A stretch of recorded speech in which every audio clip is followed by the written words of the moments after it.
হরে কৃষ্ণ।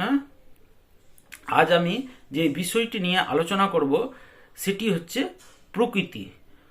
প্রকৃতি কি? তো চলো বিষয়টি জানা যাক। তো শাস্ত্র অনুসারে প্রকৃতির আরেকটি নাম হচ্ছে দুর্গ বা ভৌতিক জগৎ, এবং এই দুর্গের যিনি ইনচার্জ তাকে বলা হয় দুর্গা। তাহলে আপনারা বুঝতে পারছেন এই প্রকৃতিকে মা দুর্গাই হচ্ছেন প্রকৃতি। তো চলো এই বিষয়টির উপর আরেকটু ডিটেলস জানা যায় শাস্ত্র অনুসারে, যে মা দুর্গা কে, কিভাবে মানে তিনি এই ভৌতিক জগতে কি কাজ করেন, তার অ্যাক্টিভিটিটা কি, হ্যাঁ, এবং তার শক্তি সম্পর্কে জানা যাক। তো ব্রহ্মসংহিতাতে এই মা দুর্গার ব্যাপারে ব্রহ্মসংহিতায়, যেটি মানে প্রজাপতি ব্রহ্মার দ্বারা, ভগবান ব্রহ্মার দ্বারা বিরচিত একটি গ্রন্থ ব্রহ্মসংহিতায়, সেখানে ব্রহ্মাজি বলছেন যে সৃষ্টি স্থিতি প্রলয় সাধন শক্তি রেখা ছায়স্য যশ ভুবনানি বিভূতি দুর্গা।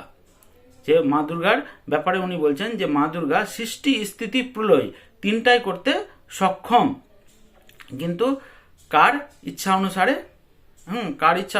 গোবিন্দম ইচ্ছা অনুরূপম, মানে তিনি মা দুর্গা যে আছেন তিনি স্বতন্ত্র নাই, তিনি সৃষ্টি স্থিতি প্রলয় তিনটাই করতে সক্ষম, কিন্তু গোবিন্দের ইচ্ছা অনুসারে, নিজের ইচ্ছা অনুসারে না, গোবিন্দের ইচ্ছা অনুসারে তিনি এই জড়জগতে মানে প্রকৃতিতে তিনটি কাজ করেন।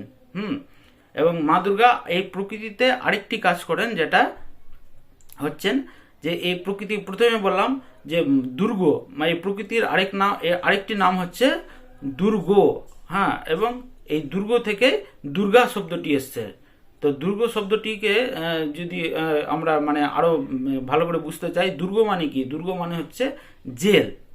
এবং এই জেলের যিনি ইনচার্জ উনি হচ্ছেন মা দুর্গা।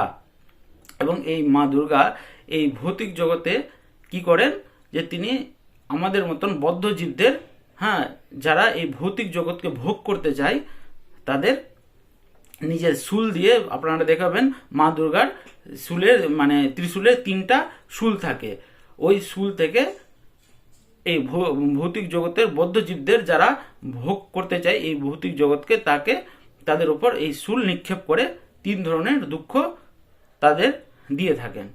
সেই তিন ধরনের দুঃখ কি? অতি দৈবিক দুঃখ, অতি আত্মিক দুঃখ এবং অতি ভৌতিক দুঃখ।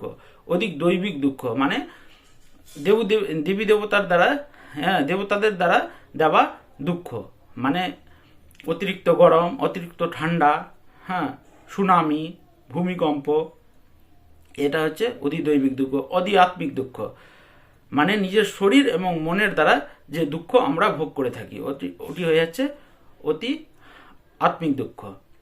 এবার হয়ে যাচ্ছে আদি ভৌতিক দুঃখ। আদি ভৌতিক দুঃখ হচ্ছে যে অন্য জীবের দ্বারা যে আমরা দুঃখ পাই। এই তিন ধরনের দুঃখ আমাদের মা দুর্গা দিয়ে থাকেন। তো আশা করি বিষয়টি আপনারা ভালো করে বুঝতে পেরেছেন। ভিডিওটিকে ভালো লাগলে লাইক, শেয়ার এবং সাবস্ক্রাইব করে দেবেন, এবং পাশে থাকা বেল আইকনটি ক্লিক করে দেবেন। হরে কৃষ্ণ। দেখা হবে নেক্সট ভিডিওয়ে।